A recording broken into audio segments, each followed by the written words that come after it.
D, wait for it, light bulb. Check out the name tag. You're in my world now, Grandma. What's up, nerds? Wow, so Stranger Things is breaking Netflix records with season 3. Now, as of 10 o'clock last night, 40.7 million household accounts have been watching the show since its July 4th global launch. More than any other film or series in its first 4 days. And 18.2 million have already finished the entire season, me being one of them. So now I just have to say right now that this season so far has been my favorite. It's like an 8-hour long movie and I loved every minute of it.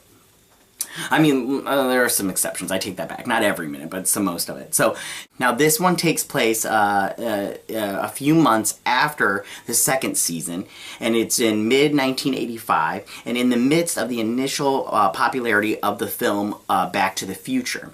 Now, Mike and Eleven have developed a relationship, as have Lucas and Billy's stepsister, Max. Now, that's one of the things that I want to mostly go in on with this whole review is that... a constant theme throughout this show, this season, was couples. Everybody was coupling off pretty much, and to break down this, I've coupled everybody, and I'm going to talk about them in their couples and everything. So for the first one that I want to talk about is, and there's no particular order, but I will tell you my favorites when we get to them. But the first one I want to talk to you about is not a couple, and that is Will. He's the only one in the group that didn't pair off. I mean, Dustin did, but we'll talk about Dustin in a minute. So he didn't, and he always felt like he was left out in the show altogether since season 1. And this season, I felt bad for Will. I mean, he was constantly looking he was looking for a mate, but yet he kept constantly talking about how, I do believe he's an LGBT member, I do believe he's gay, and Mike had said it in the one episode where he's just like, I know you don't like girls, and that was a low blow, because I do feel like he does love Mike, because he's the only one that doesn't have a mate, and at the beginning of the season, he just wants his friends to go back to the way it used to be, playing D&D in Mike's basement. But as soon as he realizes that he can never go back that way, and back to the way it was before the Upside Down, I also really like the fact that he has sort of a spidey sense when it comes to the Mind Flayer, and he can sense the part of the Mind Flayer that was left behind in our world. And anytime something happens with that, he can just like feel the tingles on his back, and he can kind of tell the group what's going on a little bit. But other than that, I felt bad for Mike's character that he didn't get any more to do than just that, just the tingles, and then was done. So the next group I want to talk about is Joyce and Hopper. Now, I like both these characters in this show. And I really like their relationship in this season. Joyce was obviously a little depressed over losing her boyfriend in the previous season, and she couldn't move on. And Hopper was obviously had feelings for Joyce and wanted to take a step to the next level in their relationship, but Joyce didn't want to do that at all. I mean, maybe in the end, plus, Harper was dealing with the fact that he was a father and dealing with his daughter becoming a young woman and having a boyfriend. Now, I just want to say a couple real quick things, and I'll talk about. Okay, so a lot of people, Evan Rachel Wood tweeted about toxic masculinity in the show, and a lot of people were talking about it. And I just want to say, when it comes to Hopper, when he was justified with his anger towards Joyce. She stood him up at that restaurant for their date, and then completely didn't acknowledge the fact that she had stood him up when she came by his house later on to talk about her findings of the whole situation. I also want to talk about how Mike was kind of a little douchebag and disrespecting. And when Hopper in the car said, "Stop disrespecting me," I was like, "Good for you," because he is being a bad person. He's being disrespectful to you, and maybe that has to go to Joyce's parenting skills and the fact that maybe she's not doing such a hot job herself as a mother. I just have to say, a lot of people were getting on to that character, and Billy, but Billy's a different story, and we'll talk about him later. But a lot of people were giving Hopper a crappy deal, and I didn't think it was justified. Also, I want to point out that Hopper and Billy, two men in the show, were the only two willing to sacrifice their lives to save the group. So I think that says a lot about toxic masculinity in this season. Just calm it down, okay? So the next group I want to talk about, by the way, Joyce was definitely at the top of my list of favorite characters, and Hopper, but I like Winona Ryder. She's so good. Anyways, so the next group couple I want to talk about is Mike and Eleven. Now, Eleven is definitely my favorite character on the show. She's got superpowers. How can you not like the person that has superpowers? So I really enjoyed Mike and Eleven's relationship in the sense that it was kind of fun, but a little bit left out. Mike wasn't really crazy predominant in this season either, just because there was a lot of characters. So it definitely took a step forward in the mature direction with their making out. And I also get the whole hanging out with each other most of the time by themselves. And I think that this season really showed the division of friendships when it comes to a romantic relationship. I also saw how both of them were in the right and yet in the wrong when it came to their relationship and lying to each other. Mostly Mike was wrong. He should have just told her right off the bat. That's communication and trust is key in any relationship. So, I also really liked when she was like, "I dump your ass." I loved that. It was so great, and I loved it. And I really liked Eleven when she used her powers against the Mind Flayer. I mean, like I said, superpowers are the best, and that's why she's my favorite character. But she really upped her game in this season, and I feel like, kind of like the X-Men, I feel like maybe this was kind of like her danger room, and she actually got some experience in using her powers to the nth degree. So, moving on, I want to talk about Dustin and Erica / I wrote down Darcy, but her name is Susie. And Susie. So, now I put Erica with Dustin and Susie because he was in a relationship with Susie, but we only saw the one episode. But for most of the rest of the episode, he was with Erica. They weren't in a relationship, but they had like a team duo kind of thing going on. So I really liked, first off, Erica was kind of pushy with the whole I want free ice cream kind of thing, but I did like her negotiating skills when she was all like, free ice cream for life. I also liked it when she was all like, this is Operation Child Endangerment. I really liked that a lot. It was super funny. But Dustin, I really felt like his character also took a step back. There were so many characters that it was like character development also took a step back to the action sequences in this show. But I did enjoy the action sequences. I'm not going to lie. I feel like they really upped their game with the action sequences and the visual effects. So I know a lot of people were getting on to the whole singing part on the last episode when Susie and Dustin started singing together, but I have to admit, I enjoyed it. I smiled, I laughed a little bit, I thought it was cute / fun. It probably went on just a little bit too long. Dustin probably should have came in and said, Susie, for real, I gotta get to saving the world, kind of thing. And I really liked also at the end when Erica was given the D&D box, I believe that's what it was, by Will. I think it was Will that gave it to her. And I really hope that she becomes a prominent member in this version of the Losers Club. I really do hope that they step up her character in their relationship with the group. So the next couple I want to talk about is Lucas and Max. Now I like this couple.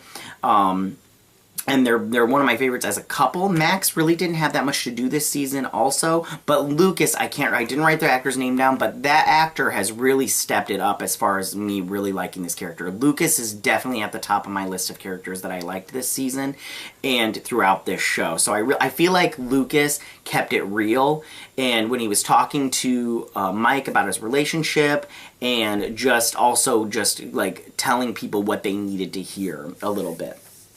So, And plus, I like his fun and playful positions in the show. I liked it when he spit the water back in and tried to hand it to Max and everything. But I do like Max's tough exterior and also her take no nonsense when it comes to Lucas's crap and boys in general. I mean, she gave Eleven what I thought was good advice, except for the whole breaking up and getting back together thing. If you're gonna break up, you can't just keep doing it over and over again. In a relationship, if you keep breaking up, there's something wrong in your relationship, and maybe you just shouldn't be together. Then I want to talk about is Nancy and Jonathan. Now, this has to be my least favorite couple and probably my least two favorite characters in this season. I really thought that the previous seasons, they really did a lot to develop these characters and really show their coming together. And now that they're together, they really didn't have much to do. I thought it was nice that they showed men and women in the workplace and how that worked, especially back then, and how, it really hurt Nancy's feelings that they didn't take her seriously. And I just want to touch on that just a small bit. I didn't write in my notes, but I really felt like they called her Nancy Drew, but it was fitting because she was being a Nancy Drew, but she wasn't putting out anything that wasn't over the top. I mean, I really wish they would have gave her a chance. I understand that happens in real life, especially back then.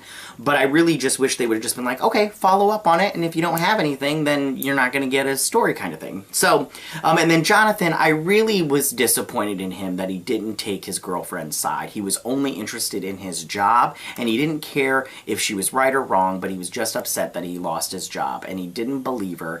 And when you're in a relationship with somebody and they come to you with something, you should at least,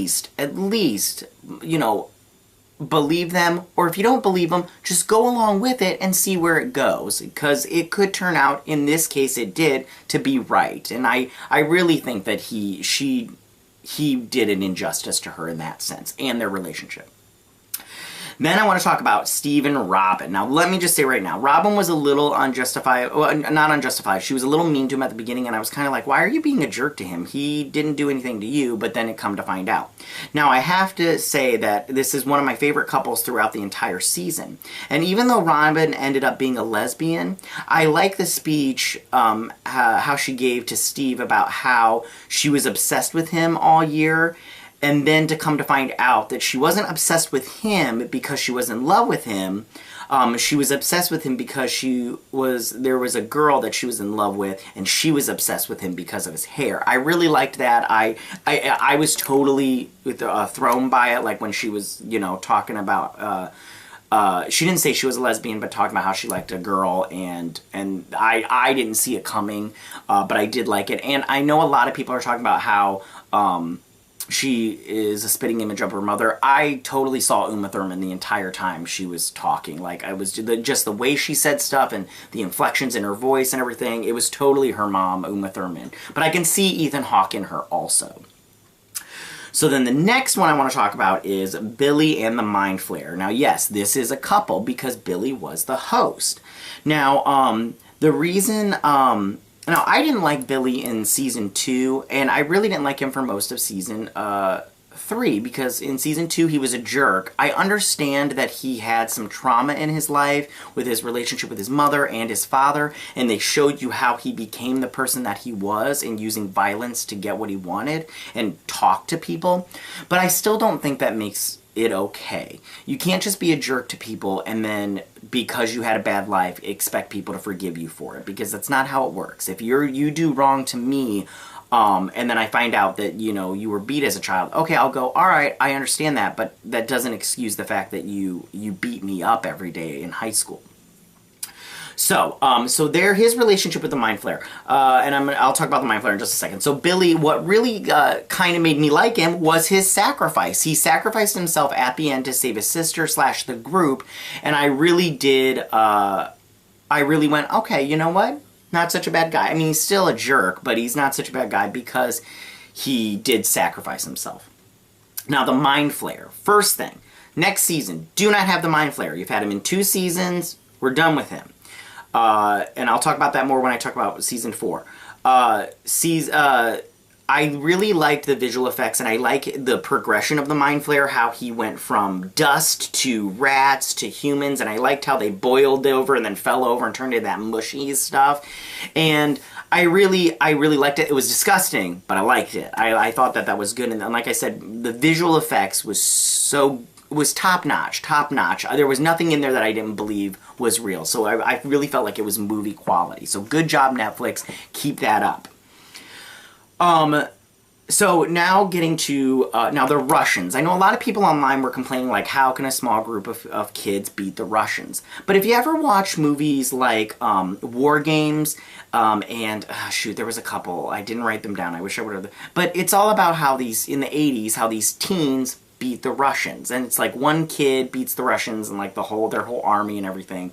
And I think that that's a drawback to the 80s because this takes place in the 80s, and I thought it was super fun. I mean, like, you can't take this, like, too seriously because it's a TV show, and plus, there's, like, monsters walking all over the place. So if you're one of those people that's all bent out of shape over it, get over it. It's just fun, and the show was good, so stop it. So the ending, okay? Hopper dies. I don't think he's dead. If you remember at the end, when they're in that facility, that end credit scene, he's all like, "No, not the human, or not the American," and then they feed the Russian to their own Demigorgon. But I think that American is Hopper, and I know I see a lot of people online that are saying the same thing. Hold on, I gotta scratch my head. But I do think Hopper is alive. I'm curious as to see how they're going to bring him back to America, because he's all the way over in Russia. And then when, and I do believe 11 is going to get her powers back. Now, what I would, I think that it's sad that they had to leave Hawkins, but I mean, you kind of saw that coming because, you know, What's-Her-Face was selling her house. And so, but I really did, I liked the ending, and I wasn't crazy sad when Hopper died because I knew they weren't going to kill off his character. Now, for Season 4, things I would like to see for Season 4 and what I think they could do. I would like to see at least 1 to 2 episodes of them in the actual Upside Down. I want them to go to the Upside Down and be in there for a full episode, maybe 2 episodes. That's what I thought Season 2 would be for a little bit, but they just brought 11 back to the real world right away, like, and everything. But I would like to see maybe Hopper, he has to jump through a gate to get back to get to the gate that leads to America. Maybe that could sing. I would also like to see 11's brothers and sisters. I know that we had one episode, episode 7 in Season 2, where we saw one of them. I believe she was number 9. 7 or 9. Excuse me. I can't remember. But I would like to see another episode with maybe a couple more brothers and sisters fighting off the Upside Down or creatures from the Upside Down, especially now that we have a Demigorgon in the real world. And also, I would like to see some character development a little bit more than this season. I know that this was, like I said before, action-packed, but I think that you sacrifice character development, and that part of the show was really lacking, and I really wish they would have focused more.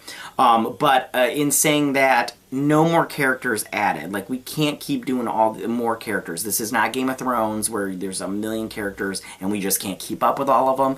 We need to have no more characters. I mean, like, you can have, like, obviously secondary characters, but we can't keep adding more main characters. So, in conclusion, this was not only my favorite season, but this is probably, you know, it was so thrilling, and I would suggest watching it and enjoying it. It's, in my opinion, easy to get through. There was no part of the season where I said there was a letdown, and then like, oh, I just got to get through this episode, and then I'll pick back up. No, it was great. It was like an 8-hour movie, and I sat through all 8 hours of it. Well, 2 days worth. You know, I can't sit through a whole 8 hours. But, so, tell me, what did you guys think about Season 3 of Stranger Things? Did you like it? Did you not like it? What did you like? What did you like? Go ahead and leave your comments in that section down below. If you like this video, go ahead and hit that like button. I won't mind. In fact, I would enjoy it. If you're new to my channel, please hit that subscribe button. I would greatly appreciate it. And I will see you guys later. Bye.